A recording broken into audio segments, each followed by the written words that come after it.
Bonjour à tous. Installez-vous confortablement, n'oubliez pas de mettre vos portables sur silencieux. Cette conférence est filmée grâce à notre partenaire Visite Online et vous pourrez d'ailleurs revoir cette conférence sur YouTube. Devenu aujourd'hui un puissant média à part entière, on parle même du 5e pouvoir citoyen. Les réseaux sociaux pour l'immobilier sont aujourd'hui incontournables dans leur communication digitale, mais également un outil indispensable dans la gestion de leurs relations clients et dans leur stratégie de recrutement. Cette table ronde aura pour objectif de présenter des témoignages, mais aussi des retours d'expérience, les meilleures pratiques, mais aussi les nouveautés. Pour animer cette conférence, Stéphane Caron, directeur général Prévisite, et ses intervenants qu'il va tout de suite vous présenter. Bonne conférence à tous. Bonjour, merci de votre présence. Donc je vais vous présenter nos intervenants pour cette table ronde. Donc je vais commencer par Camille de Vaugelas, qui est la directrice du digital chez Kaufmann & Broad, un des tout premiers promoteurs immobiliers en France. Ensuite, Jean-François Jagle, agent immobilier du réseau Century 21, qui fait partie des influenceurs dans le domaine de l'immobilier sur Twitter en particulier. Ensuite, François Gagnon, qui est le président d'ERA France et Europe, qui représente aujourd'hui, je crois, un peu plus de 1000 agences en Europe et 76 000 abonnés sur Facebook. Et enfin, Bernard Cadot, qui est le président d'Orpi France, qui est le premier réseau d'agences immobilières en France avec 1200 agences, 6000 collaborateurs, plusieurs milliers de followers sur Twitter également. Et enfin Richard Bélanger, qui dirige l'agence Haussmann Prestige, spécialisée dans l'immobilier haut de gamme, et très actif sur les réseaux sociaux. Alors, en seulement quelques années, une dizaine d'années, les réseaux sociaux ont complètement bouleversé les habitudes et les codes de la communication, que ce soit au niveau des utilisateurs, des internautes et des professionnels. Au départ, c'était un objet de curiosité, les réseaux sociaux. Et puis, ils ont longtemps été l'objet d'interrogation de la part des professionnels de l'immobilier. Aujourd'hui, comme on le disait en préambule, c'est devenu absolument incontournable. La première question que je vais poser à chacun d'entre vous, très rapidement, une toute petite synthèse. Qu'est-ce que, selon vous, Richard, Camille, on va commencer par Camille. Ou Richard, pardon. Qu'est-ce que, selon vous, les réseaux sociaux ont changé dans votre activité ? Bonjour. C'est une question qui n'est pas évidente parce que je vais parler de mon prisme à moi qui est l'immobilier neuf. Donc c'est encore un autre secteur que celui de l'immobilier qui est beaucoup plus particulier. Ça a changé quoi ? Ça a demandé une réactivité plus importante. Ça a demandé à intégrer les réseaux sociaux comme un levier d'acquisition, à intégrer dans un plan d'action général. Ça n'a fait, entre guillemets, qu'un média complémentaire et supplémentaire à intégrer dans une stratégie globale. Oui, la force et la puissance des réseaux sociaux, c'est la demande de réactivité immédiate. C'est aussi, en tout cas pour ce qui nous concerne, je pense à peu près tous, un moyen pour l'internaute lambda de venir réclamer, poussé par une problématique individuelle et l'afficher publiquement pour être très rapidement pris en considération. Donc je pense que c'est ça surtout, c'est un levier de communication complémentaire à intégrer dans une stratégie globale et aussi un besoin de la part de l'entreprise d'avoir une réactivité affichée, à prendre en considération les problématiques des gens. Merci. Jean-François Jagle, qu'est-ce que ça a changé pour vous, les réseaux sociaux ? L'utilisation des réseaux sociaux, évidemment, c'est pour diffuser de l'information, alerter, en même temps faire réfléchir sur des sujets d'actualité. On a souvent envie de rebondir sur ce qu'on lit, sur des textes de loi, sur l'actualité chaude du jour. On essaye d'y apporter une valeur ajoutée. On écoute les tendances. Moi, j'observe les signaux faibles. Ce que j'appelle les signaux faibles, c'est les tendances que je vois émerger. Et puis, on essaye d'apporter sa pierre à l'édifice via tous ces réseaux sociaux. François Gagnon. Merci, bonjour.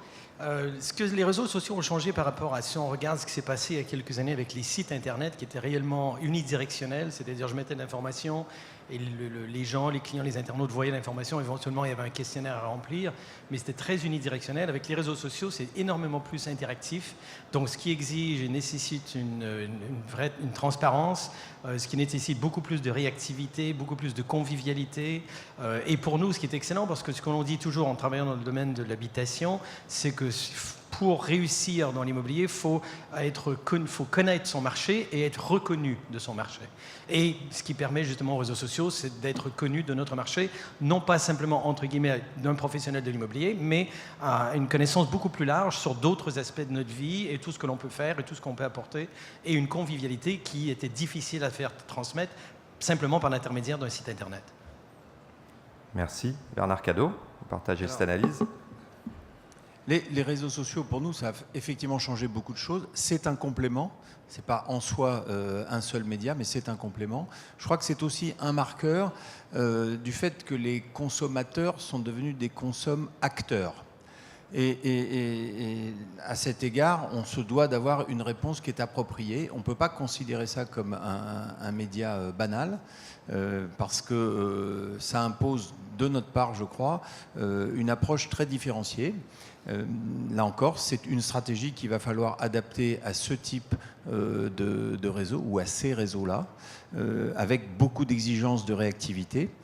Vous l'avez souligné dans votre introduction, au début, nous les professionnels, on ne savait pas trop comment ça allait se passer et ce qu'il fallait en faire. Il a fallu donc qu'on apprenne à les apprivoiser un petit peu et puis qu'on s'en serve comme un outil parmi d'autres. Mais je crois que vraiment le marqueur fort pour moi, c'est ça, c'est l'émergence du client et du consommateur qui s'en laisse pas compter, qui veut interagir, qui veut donner son avis aussi. Et c'est d'ailleurs très intéressant parce que ça nous permet d'avoir, je pense, une autre forme de proximité avec nos clients et une autre relation avec nos clients. Richard, au niveau de votre agence? À ma petite hauteur, la première chose que ça a changé, c'est mon agenda. C'est le temps qu'on passe à les utiliser, le temps qu'on passe à communiquer dessus. Et voilà, ça change déjà beaucoup à ma petite échelle. Après, la deuxième chose, c'est ça oblige effectivement ce que disaient mes camarades, ça oblige à communiquer mieux et plus vite. Ça a obligé à de l'instantanéité. On était dans le temps immobilier, dans un temps plus lent, un temps calme de réflexion avant l'action. Aujourd'hui, on est dans un temps de réactivité immédiate, d'instantanéité. Donc ça oblige à faire un tout petit peu plus attention encore à ce qu'on fait et à le faire plus vite. Voilà. Très bien, on voit que ça a changé effectivement pas mal de choses pour vous tous en termes de gestion de la relation client et fidélisation, gestion de l'e-réputation également. D'une manière plus générale, Bernard Cadot, dans votre réseau Orpi, à quels objectifs répondent les réseaux sociaux aujourd'hui, principalement pour votre groupe? Alors, on ne les utilise pas tous de la même manière, bien évidemment. Je dirais que celui qui est loin devant les autres, c'est Facebook, parce que ça nous permet, au niveau de la marque notamment, d'avoir une meilleure notoriété. On a toujours essayé chez Orpi d'avoir une stratégie consistant à dire que le réseau au niveau national devait aider à la notoriété locale de nos agences et que nos agences sur le terrain devaient également apporter à la notoriété nationale de la marque. Et à cet égard, les réseaux sociaux nous aident. On a une page Facebook Orpi France, mais on demande, et nous avons des pages pour chacune de nos agences, qui, elles aussi, au niveau local, vont utiliser ce média, utiliser cette viralité, être sur cette logique de communauté. Notre but, notre souhait, c'est d'être des experts de proximité dans nos domaines de compétences. Et à cet égard, le fait d'animer une communauté, de pouvoir parler bien sûr du cœur de métier et du sujet qui est le logement, mais aussi de traiter d'autres sujets, c'est une façon d'être en symbiose avec sa communauté. Donc voilà, on va utiliser ça comme ça, parce que et la notoriété de la marque bien sûr nous intéresse, mais aussi la reconnaissance de nos agences sur le terrain en tant que spécialistes du logement. Vous intervenez au niveau local dans la communication des agences, peut-être vous les formez, vous les accompagnez? On essaye de faire la pédagogie de la meilleure utilisation des outils pour optimiser l'utilisation de ces outils. Après, chacun de nos adhérents est libre de communiquer. Certains auront une appétence dans tel domaine ou tel autre. Il y a des initiatives locales qui ne sont pas celles du voisin, etc., etc. Par contre, oui, c'est important pour un réseau comme le nôtre et une marque comme la nôtre, d'avoir un message corporate, comme on dit, qui soit quand même homogène.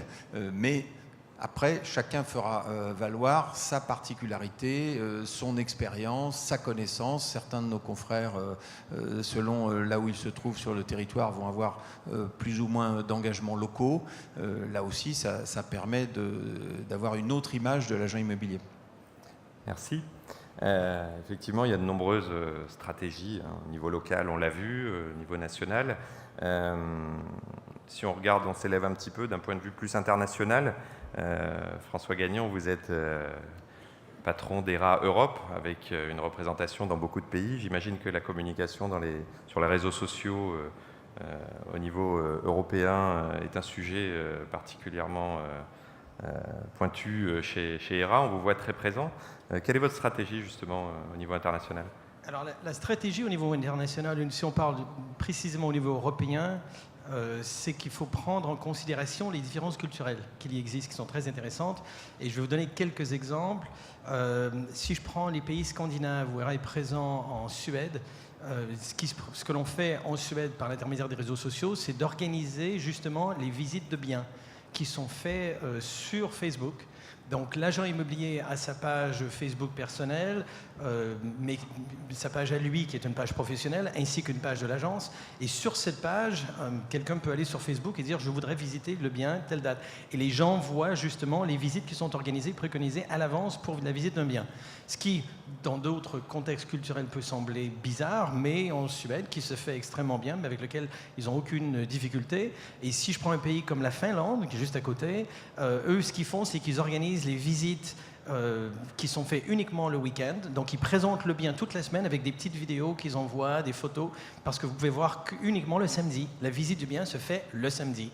Et culturellement, c'est comme ça. Si vous voulez voir un bien à Helsinki le jeudi, vous êtes mieux d'avoir une très très bonne raison ou un bien très élevé pour que l'agent immobilier se déplace, mais c'est le samedi. Tout le monde déballe le samedi. Si je regarde au Portugal, où ERA est présent fortement, au Portugal, ils ont utilisé les chatbots, qui pour eux fonctionne très bien et qui est très pratique pour eux. On ne l'a pas mis en place en France ni dans d'autres pays, mais encore une fois, ça rentre un peu dans l'esprit portugais, qui sont des gens très carrés, très réglo, et pour qui ça ne leur pose pas de problème de communiquer et d'échanger avec ce qui est ni plus ni moins l'équivalent d'un robot. Donc vous dites « oui, bonjour, est-ce que je peux vous appeler par votre prénom ?» par exemple. Et évidemment, le robot a pris le nom de votre page Facebook, et là vous dites « oui, ben, bonjour François, qu'est-ce que vous recherchez ?» Ben, je recherche un 2 pièces, très bien, et quoi d'autre? Et donc là, je note ce que je veux, et le chatbot dit ben, « maintenant, je vais vous présenter les biens que nous avons qui correspondent à votre demande. » Alors, ça, c'est... D'un côté, on peut se dire que ça peut sembler simple, mais ça nécessite une grande technologie, une interaction de la part de l'internaute qui échange et qui partage justement par rapport à ça. Et d'autres pays ont d'autres particularités.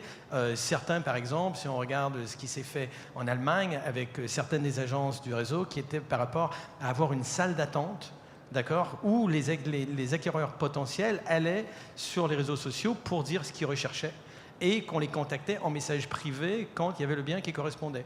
Alors encore une fois, des particularités qui sont déterminées surtout par les différences culturelles, parce que la technologie au final est la même pour tout le monde. Il était une fois, ce n'était pas le cas, mais aujourd'hui c'est définitivement le cas, et c'est quelque chose qu'on voit qui est un peu différent. Et si on regarde du côté des États-Unis, auxquels j'y travaille aussi beaucoup, alors il y a d'autres technologies qui sont beaucoup plus utilisées aux États-Unis, qui sont Snapchat, qui démarre énormément aux États-Unis pour l'utilisation dans l'immobilier professionnel. Alors, parfois, on peut dire Snapchat, c'est un truc pour les gamins d'échanger des photos qu'ils ne devraient pas échanger. Mais justement, c'est aux États-Unis, c'est utilisé pour l'immobilier, ainsi qu'Instagram, qui est très utilisé pour l'immobilier. On y reviendra après sur les nouveaux réseaux sociaux. Merci de ce point de vue. Ce sont plutôt des points de vue d'agents immobiliers. Pour la promotion immobilière, la stratégie est un petit peu différente, j'imagine, Camille.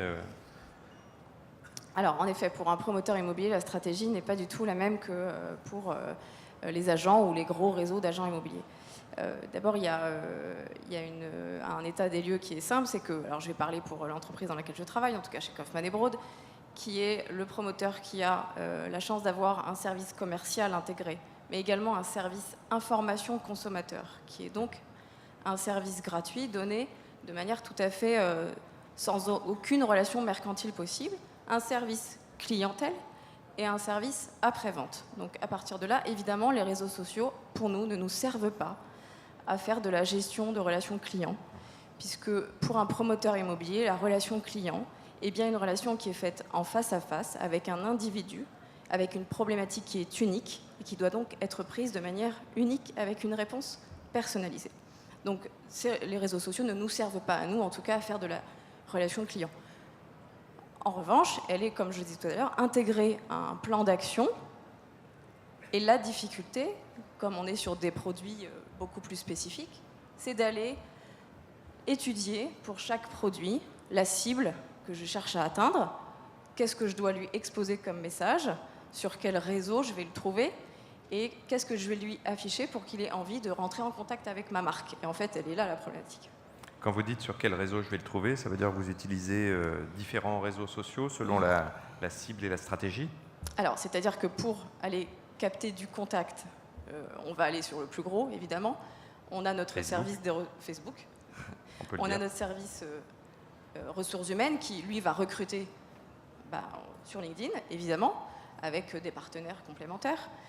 Mais ça va être ça. Et on a, évidemment, l'immobilier neuf n'a pas cette tendance à aller s'afficher sur Pinterest, parce qu'on n'a pas ça à montrer encore. D'accord. Ça, je crois que c'est un petit peu la spécialité de Richard.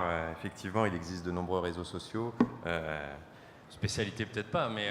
Non, mais la diversification en tout cas, ouais. Et la présence sur des réseaux sociaux peut-être en fonction de la cible. Je sais que vous êtes sur, évidemment, Instagram, mais je vous laisse nous expliquer votre on les utilise stratégie. tous. Voilà, on les utilise tous et tout nouveau réseau social qui se crée, on va le tester. D'accord. François parlait de Snapchat. On est en train de regarder à une façon de communiquer effectivement immobilièrement parlant sur Snapchat. Pas mettre les masques avec les oreilles, la langue. Non, peut-être pas tout de suite en tout cas. D'accord. Voilà, peut-être pas tout de suite. Mais sur Instagram, vous disiez, vous ciblez qui par exemple sur Instagram? Sur Instagram, on va utiliser Instagram pour évidemment, comme le réseau social le veut, c'est un réseau social d'image. Donc on va poster de l'image. Et on va poster de l'image de très haute qualité. C'est qualitatif. Pour nous, Instagram est qualitatif. C'est vraiment une description pour faire concret et simple, c'est une description en 2 phrases, une quinzaine de mots d'un appartement ou d'une maison et une très belle photo d'accroche. Voilà. Ça, c'est Instagram avec tous les hashtags qui vont bien pour faciliter les recherches. Efficace, de plus en plus efficace. Grosse montée chez nous d'Instagram. Sur quel type de cible? Parce que vous travaillez, cible CSP, CSP+, acheteur.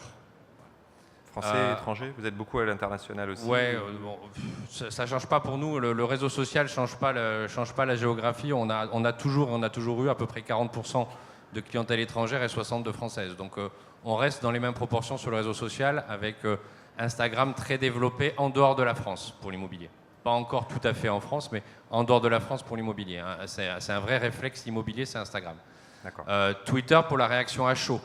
Donc Twitter, c'est pendant une visite, il se passe un événement sympa, j'en sais rien. Je vous donne un exemple tout bête, mais le chat est très beau, c'est un Burmese, vous avez envie de le prendre en photo, vous le prenez en photo, vous le postez sur votre Twitter. C'est de la réaction à chaud courte, plutôt ton humoristique, on va dire. Facebook, c'est pour la masse. Voilà, c'est un réseau de masse. C'est un réseau de masse, je ne sais pas si ça marche. C'est bon, ouais. C'est bon. On va essayer d'utiliser Facebook pour essayer de faire rentrer nos clients, qu'ils soient vendeurs ou acheteurs, mais les faire rentrer un tout petit peu dans notre vie privée. C'est-à-dire on va donner sur Facebook 20% de privé, 80% de public. Il faut que ça réponde à un besoin de voyeurisme clair de la population, hein, soyons très concrets et très clairs. Un client, il a besoin de connaître un peu votre vie et pas que votre métier. Donc ça vous rend sympathique ou ça vous rend pas sympathique. Je ne dis pas que ça va vous rendre compétent ou pas compétent, mais on n'en est pas à l'irréputation. Mais c'est important que vous donniez un peu de votre vie privée sur Facebook, juste ce qu'il faut, mais un peu. Et après LinkedIn pour le recrutement de clients ultra qualitatifs. voilà, nous, LinkedIn nous sert énormément pour de l'ultra qualitatif. Alors j'ai compté, ça fait beaucoup de réseaux sociaux. Vous devez Et j'ai consacrer, pas tout dit. Et vous n'avez pas tout dit. Combien de temps vous consacrez? Vous êtes agent immobilier, il y a des agents immobiliers dans la salle. C'est là la vraie bonne question. Combien de temps vous consacrez aux réseaux sociaux, je sais pas, par jour? Alors ça dépend de la météo en fait, Voilà. parce que quand il pleut, j'y passe plus de temps que quand il fait beau. Mais je dirais qu'aujourd'hui, très clairement, c'est le vrai problème. Et c'est lié à la question aussi du community manager. Est-ce que vous devez faire appel à quelqu'un pour gérer ça? Alors, j'ai pas la même problématique que mes camarades de Grand Réseau, donc je leur laisserai On va y répondre venir là-dessus. après. Voilà. Mais donc, nous, il faut que ce soit fait en tant qu'agent immobilier dans vos agences. Il faut que ce soit fait par vous. Personne d'autre à part vous peut le faire. Ça peut pas être votre assistant. Ça peut pas. C'est vous. Il faut que ce soit en lien direct avec vous. C'est votre vie. Et moi, j'y consacre à peu près entre 15 et 20% de mon temps. Voilà. D'accord. Après, il existe des outils logiciels, on y reviendra après, Voilà. qui assistent. Après, on peut optimiser un peu tout ça. Voilà, à la publication. Au niveau d'un réseau, la problématique est un petit peu différente. Bernard Cadot, quelles ressources, quels moyens au niveau d'un réseau on met en œuvre pour gérer ces réseaux sociaux? Peut-être des ressources internes, des cabinets externes, quels outils? Alors d'abord, dans le réseau, sur 6000 collaborateurs, chacun ne passe pas le même temps et ne consacre pas le même temps parce que, pour plein de raisons, notamment le goût qu'on peut avoir et l'utilité qu'on peut en ressentir. On a effectivement des ressources internes qui sont consacrées à ça. Et puis nous avons aussi, puisqu'on est organisé en groupements locaux, en région, des groupements qui ont commencé de le faire et qui vont continuer de le faire, par exemple, de recruter des community managers. D'accord. Parce qu'il faut à la fois qu'on ait cette logique de marque et de réseau, mais aussi qu'on puisse personnaliser la relation de terrain via ces réseaux sociaux. Et là encore, tout le monde n'a pas le même niveau de connaissance ou de maturité, je dirais, de l'utilisation de l'outil. Donc on se fait aider là où on en a besoin par des ressources extérieures. Et on recommandera aussi... alors on n'est pas trop, nous, sur la notion d'instiller de la vie privée et des choses privées, parce que de temps en temps, on va dire qu'il y a quelques écarts et que... on préférerait qu'il n'existe pas, mais quand même, bon, et on comprend bien, et je crois qu'on sera tous d'accord là-dessus, sur le fait qu'il faut que l'aspect humain de la relation soit très prégnant, même si c'est un média, on parle en l'occurrence de Facebook, un média de masse, et on va l'utiliser, il faut vraiment que la personnalité de ceux qui agissent sur ces réseaux puisse émerger, parce que c'est aussi comme ça qu'il y aura la préférence du client vers tel ou tel. Parce qu'on est dans des sujets où l'affect va compter quand même beaucoup. Je crois que c'est aussi ça que ça permet. Et puis, et je repasse la parole après, sur l'aspect masse de Facebook, oui, c'est vrai, mais à contrario, ça permet aussi de segmenter la clientèle et les messages qu'on va pouvoir passer. Parce que la technologie a fait de tels progrès qu'on peut aller vers ça. Donc on a à la fois le bénéfice de la masse et puis la capacité et le privilège de pouvoir individualiser autant que faire se peut la relation. Je m'arrête. François Gagnon, vous avez à peu près la même stratégie dans votre réseau. Quels moyens vous avez mis en place? Je sais que vous avez un community manager, vous avez...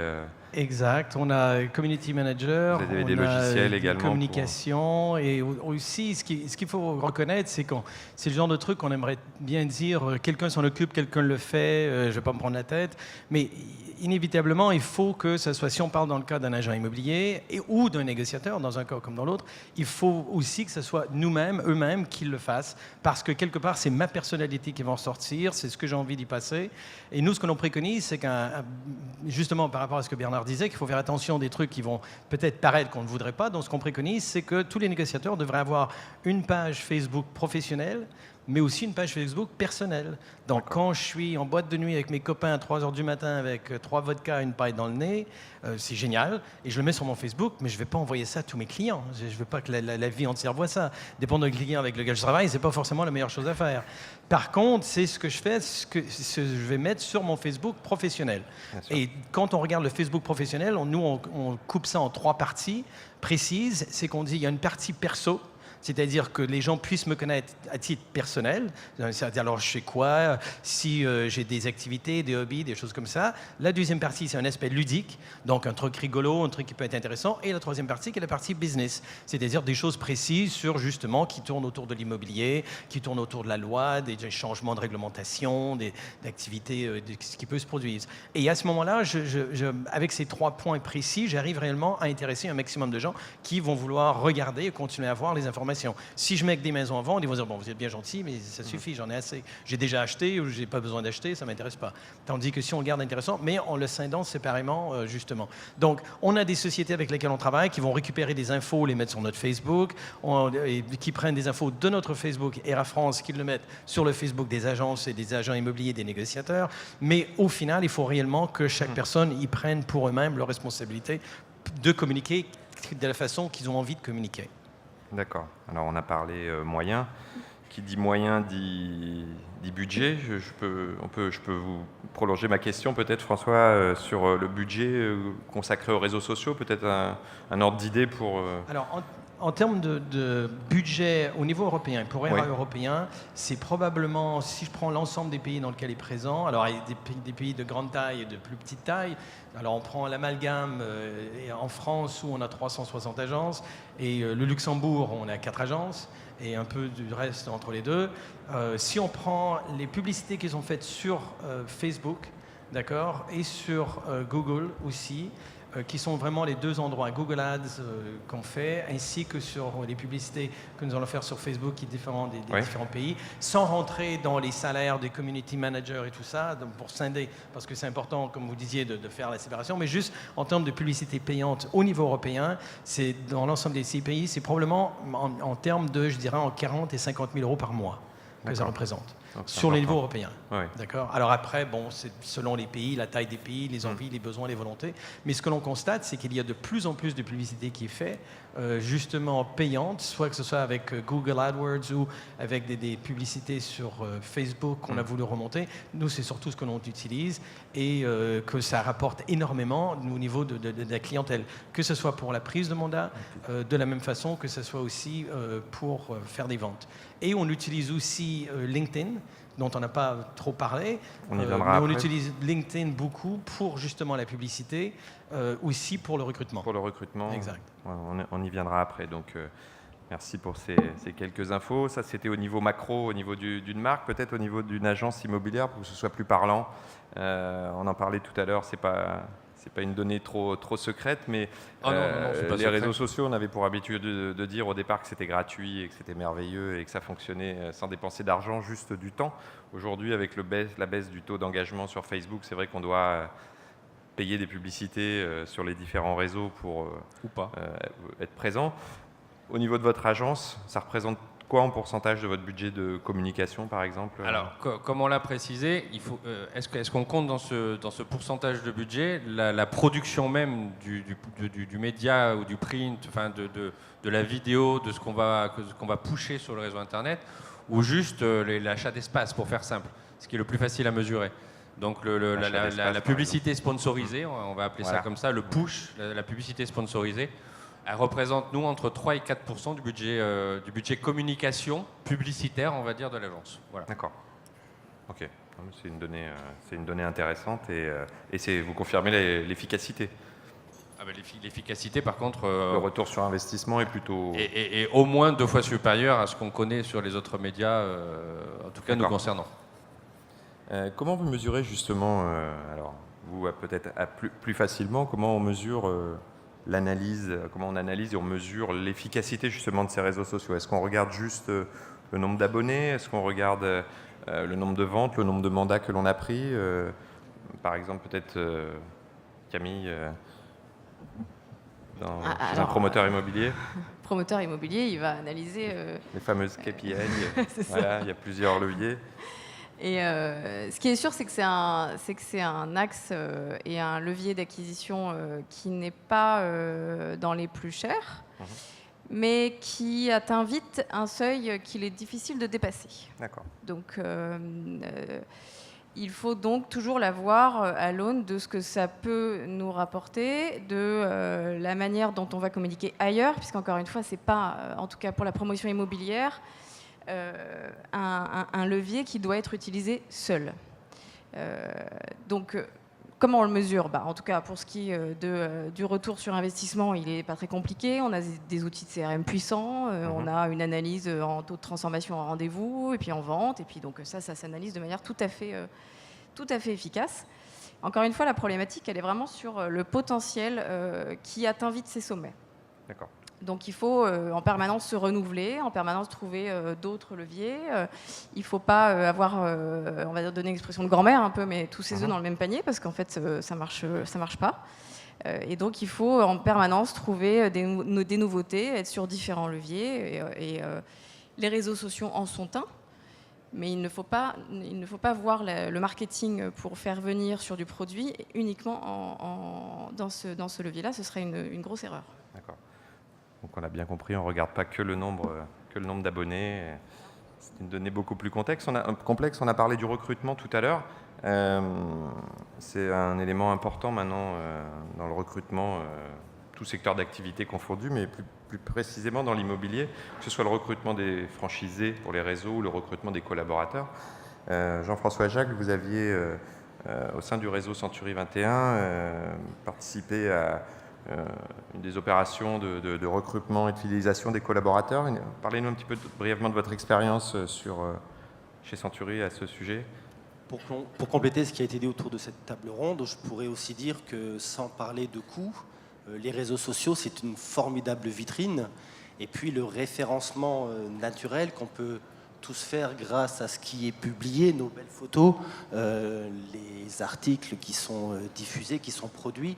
Le référencement naturel est donc quelque chose de très important. Il n'a pas de coût. Les coûts, c'est juste du temps, un peu de savoir-faire, et on l'a tous dans cette salle, quel que soit le réseau social, puisqu'on n'est pas tous à l'aise sur tous les réseaux sociaux. Mon expérience chez Century 21, où je suis conseiller immobilier, j'ai rejoint le groupe Century 21 parce que je les voyais justement, je voyais une présence, je voyais de l'expertise métier. J'étais avant dans un autre groupe qui n'est absolument pas présent sur le salon Rent aujourd'hui. Voilà, donc je m'y sentais un peu tout seul, j'avais l'impression de ne pas avancer. Pourquoi, je ne sais pas, mais je me suis dit, le réseau n'est pas vu, et s'il n'est pas vu, il n'est pas vu de mes clients. Et donc j'ai rejoint Laurent Vimont, Century 21. Laurent Vimont qui était cette semaine dans un classement où il est premier, la personnalité la plus influençante sur les réseaux sociaux dans le domaine de l'immobilier. Voilà, donc j'avais envie de rejoindre ce réseau pour l'expertise et pour sa présence sur les réseaux sociaux. On doit tous être, quel que soit son niveau hiérarchique, sa position dans une société. Je crois qu'on est tous ambassadeurs de sa marque, on est tous ambassadeurs également de sa propre marque. Interagir sur les réseaux sociaux, c'est aussi faire la promotion de sa société, la sienne en premier, donc on doit être à l'image peut-être de sa société, ou du moins y correspondre. Je ne suis pas sûr qu'on doit avoir deux profils, à la fois un profil privé et un profil public, puisque quelque part on doit être ce qu'on est, donc je n'ai pas envie de différencier Jean-François Jacques des réseaux sociaux et le Jean-François de la vie courante. Je pense être le même, ou du moins je l'espère. Quand on fait un live sur Periscope, sur Facebook Live, je pense qu'on est soi-même, on est en danger, comme aujourd'hui, je suis en danger devant vous. Et quand on est en danger, on est à la fois soi-même. Donc voilà, c'est ça que j'ai envie de montrer à mes clients. On est sur les réseaux sociaux comme on est dans la vraie vie, en IRL. Et quand on rencontre des gens, je vous rencontre aujourd'hui Stéphane, j'ai l'impression de vous connaître à travers ce que j'ai pu voir sur les réseaux sociaux ou à travers les discussions qu'on a pu avoir. Et la personne qu'on rencontre dans la vraie vie, en IRL, comme on dit, elle est forcément la même. Si elle est différente que sur un réseau social, c'est qu'elle joue un rôle. Donc on est des ambassadeurs de marque, on est des ambassadeurs de son employeur. J'espère être un ambassadeur de Century 21 et de contribuer à la notoriété de la marque. D'accord, c'est plutôt intéressant votre point de vue. Quelles sont selon vous, on en parlait tout à l'heure, de ce fait les erreurs à éviter les erreurs à éviter, la transition. Les erreurs à éviter, je viens un peu d'en parler. Il faut être soi-même et ne pas jouer à être une tierce personne. C'est de l'échange. J'ai envie de parler de bienveillance dans nos échanges. Quand on crée un contact, quel que soit le support, LinkedIn, Twitter ou Facebook, on ne va pas vers quelqu'un en lui disant « Coucou, veux-tu être mon ami ?» Pourquoi avez-vous envie de rentrer en relation avec quelqu'un ? Dans quel but ? Alors c'est peut-être la réciprocité, elle est sur Facebook, où il y a une demande d'amis, sur LinkedIn également, mais sur Twitter, voilà, quand quelqu'un publie du contenu intéressant, on est souvent spectateur. Bernard Cadot disait qu'on n'était pas tous acteurs, qu'on sommes acteurs, mais on est tous spectateurs. Moi, quand je vois des choses qui m'intéressent, je retweete, j'échange, et surtout, très important, je cite mes sources. On ne peut pas s'approprier quelque chose qui a été publié par quelqu'un d'autre. On doit forcément le citer et interagir. Je suis Ceinturi 21, je ne représente pas la marque, je suis indépendant, mais si je vois quelque chose d'intéressant de Bernard Cadot et je le fais régulièrement, je le republie sur mon profil, ou alors je le cite si j'interagis avec Bernard. Mais je crois que cette réciprocité est très importante, donc de la bienveillance et de l'échange. Vous partagez ce point de vue, Bernard, qui est souvent retweeté par Oui, je Jean-François. remercie. Mais sur le volet du recrutement, donc que ce soit pour des revenir. collaborateurs ou pour de nouveaux associés, puisqu'Orpi c'est une coopérative, donc on ne parle pas de franchisé, mais c'est la même chose. Moi j'aime bien le terme d'ambassadeur employé par Jean-François, parce que en fait notre challenge c'est quoi ? C'est de faire envie. Il faut que l'on fasse envie à quelqu'un qui se dit je vais être collaborateur d'une agence Orpi demain, ou je vais ouvrir une agence Orpi, ou quelle que soit l'enseigne bien évidemment. Donc c'est cette notion-là de faire envie. Et les réseaux sociaux sont un des moyens, pas le seul, mais un des moyens que chacun aussi, selon sa personnalité, se dise je serai peut-être plus en phase d'être dans tel réseau ou de travailler dans telle agence, parce que l'image qui est projetée par cette agence ou ce réseau me convient, me fait envie, je pense que je vais pouvoir me réaliser. Il y a un terme qui est très en vogue qui s'appelle la marque employeur. Là aussi, les collaborateurs qu'on embauche dans nos agences ou dans nos structures n'ont pas les mêmes envies, les mêmes objectifs qu'il y a 10 ans ou 15 ans. Et il faut que l'entreprise leur propose un parcours qui soit un parcours leur permettant de s'épanouir. Et ça fait partie de ça aussi, faire envie, donner envie de rejoindre. Merci. On a parlé effectivement de l'ensemble des réseaux sociaux, les nouveaux, les plus anciens, les réseaux sociaux professionnels comme LinkedIn pour recruter. Aujourd'hui, on voit émerger un certain nombre de nouveautés, de nouvelles choses. Alors, parler des nouveaux réseaux sociaux, il s'en crée à peu près un par semaine. Donc le but, c'est pas de lister tous les réseaux sociaux, mais on a parlé des chatbots tout à l'heure, on y reviendra. Pour parler du plus célèbre des réseaux sociaux, Facebook, après des années d'expérimentation, Facebook vient de lancer sa nouvelle marketplace aux États-Unis dans un premier temps, puis en France. Donc on peut considérer que c'est une évolution majeure, puisqu'ils ont, a priori, semble-t-il, mis pas mal de moyens cette fois. Est-ce que le développement de cette marketplace de Facebook, qui, je rappelle, est une sorte de plateforme de petites annonces à l'intérieur de Facebook, est-ce que, François Gagnon, par exemple, ça représente pour vous une menace ou une opportunité pour les professionnels de l'immobilier ? Pour les professionnels, je dirais que c'est définitivement pas une menace, ça pour être très clair. Très souvent, moi j'entends souvent le terme de parler de l'ubérisation de la profession et tout le reste. L'ubérisation, c'est simplement que les professionnels se servent des technologies pour s'améliorer et améliorer ce qu'ils doivent amener, ce qu'ils devraient faire normalement et de pouvoir mieux le faire. Alors, les nouvelles technologies, nouvelles plateformes qui peuvent arriver, le marketplace de Facebook, je trouve que c'est une super initiative de leur part. Après, est-ce que ça fonctionnera sur le marché ou non ? Est-ce que les gens ils seront intéressés ou non, viendront ou non, ça reste à être Vous déterminé. ne l'avez pas utilisé aux États-Unis, vous n'avez pas de retour Ça d'expérience commence. encore. Ça C'est tout commence nouveau, juste, ouais. ça commence. Alors c'est un peu trop tôt pour dire exactement ce que ça va donner. On peut prendre le cas, vous savez, il y a plusieurs années, en termes de technologie, je me sers de ça comme exemple parce que c'est un endroit où je me suis complètement gouré, c'est les codes, les QR codes. D'accord, qui sont sortis, que moi je trouvais génial, je trouvais que c'est une super idée, je trouvais ça absolument fantastique. Et ben, du coup, a priori, il n'y a personne d'autre qui partageait mon opinion parce que ça n'a pas vraiment été utilisé. Et c'est très très peu. Moi je trouvais ça c'était merveilleux pour visiter un bien, pour avoir plus d'informations, je scanne le truc et voilà. Alors, c'est pas pour autant qu'il y a une technologie qui existe que tout le monde va sauter dessus et va trouver que c'est génial, ça dépend des cas. Le marketplace, c'est une opportunité et ce qui nous concerne, c'est que les professionnels de l'immobilier doivent justement prendre dans les bras ces technologies et les utiliser, se les approprier, les mettre en place, en profiter. Le but, ça ne fera jamais, à mon avis, jamais disparaître un agent immobilier, malgré qu'il y en a qui en parlent et d'autres qui le souhaitent. Moi, je dis c'est surtout pas le cas. Ce que ça va faire, par contre, ça va rendre les agences immobilières plus performantes et permettre aux agences immobilières de faire leur métier qu'ils doivent faire, c'est d'apporter un service aux clients vendeurs comme aux acquéreurs et de pouvoir en apporter un meilleur service plus rapidement avec plus d'efficacité. Alors, Marketplace, voyons ce que ça donne. Si c'est quelque chose qui rapporte et qui est intéressant, évidemment, nous y participerons et nous serons ravis d'y mettre des annonces et de continuer. Et ce qui permet d'avoir un maximum de ratisser très large pour obtenir un maximum de contacts. On parle de big data beaucoup. Si on fait le tour dans ces allées du salon, on constate que c'est un vrai sujet. Big data et l'exploitation surtout du big data par les réseaux sociaux pour pouvoir cibler le bon message à la bonne personne au bon moment. Bernard Cadot, comment vous pensez adapter votre stratégie réseaux sociaux en exploitant le big data? Vous avez déjà des idées, des solutions pour utiliser ces puissants outils?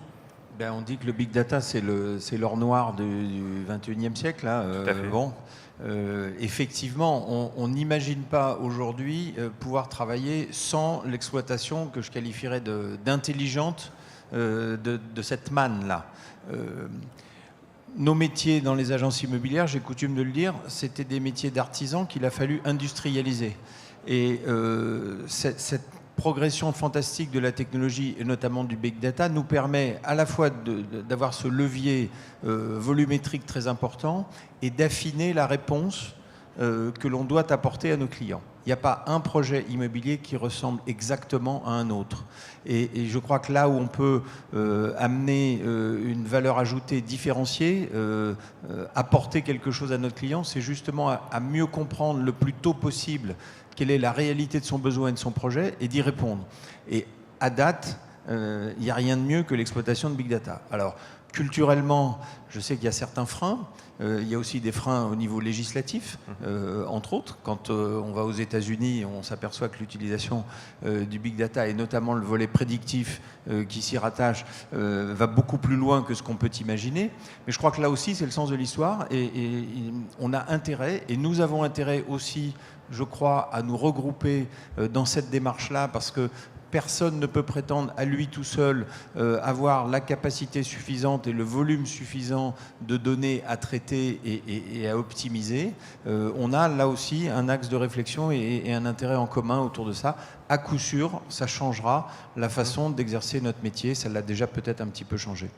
Oui, tout à fait. En fait, personne n'a la capacité, sauf peut-être Facebook qui, selon des dernières études, a priori possède et peut utiliser les données de tellement de monde qui peuvent prédire le comportement des personnes peut-être mieux que les gens eux-mêmes.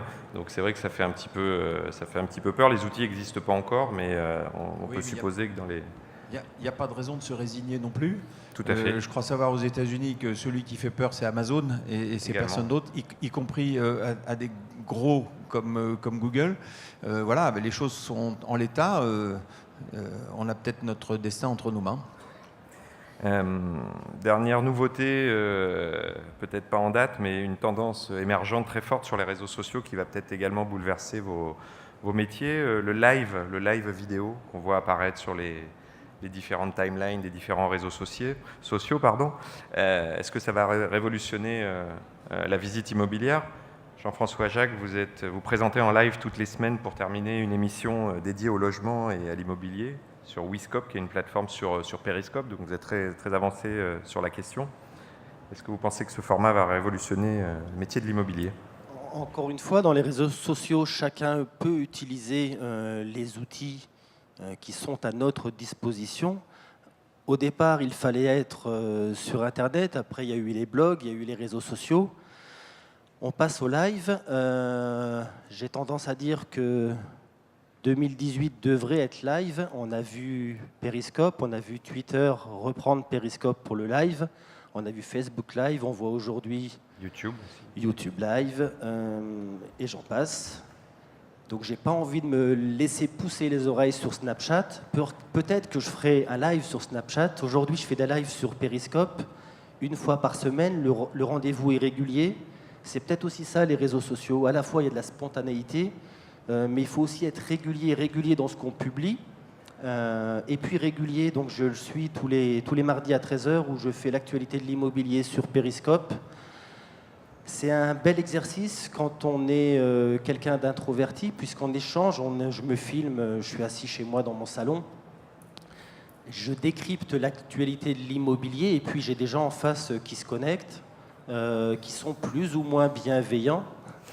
Et puis je peux parler, je sais pas moi, de l'IFI qui nous préoccupe tous, des réformes qu'on a dans l'immobilier. Je peux avoir des questions complètement à côté ou sur de la location ou sur du financement. Donc c'est un exercice très intéressant dans le métier de conseiller immobilier parce qu'on est face à une caméra et puis il faut répondre avec le sourire à toutes les interrogations qu'on peut avoir. Donc l'année 2018 sera peut-être live ou pas, mais enfin c'est une très forte tendance. Merci pour votre point de vue. En conclusion, je ne sais pas s'il y a des questions dans la salle, s'il y a des gens qui ont des sujets sur lesquels il faudrait qu'on revienne. Je ne vois pas de main qui se lève, donc c'est que nous avons été complets et exhaustifs. Bernard Cadot, peut-être un petit mot pour conclure. Alors, un petit mot rapide pour conclure, parce que je crois qu'on a un tout petit peu dépassé le temps. Oui. Moi, je crois que d'une manière générale, les réseaux sociaux, c'est une forme d'antidote contre l'oubli de nos clients. Parce que la fréquence et les occasions que nous avons dans nos métiers de conclure avec nos clients est bien évidemment tout à fait différente d'autres métiers. Si je suis boulanger, j'ai une occasion par jour de faire un sourire à mon client, de lui dire bonjour et de lui dire que je l'attends demain.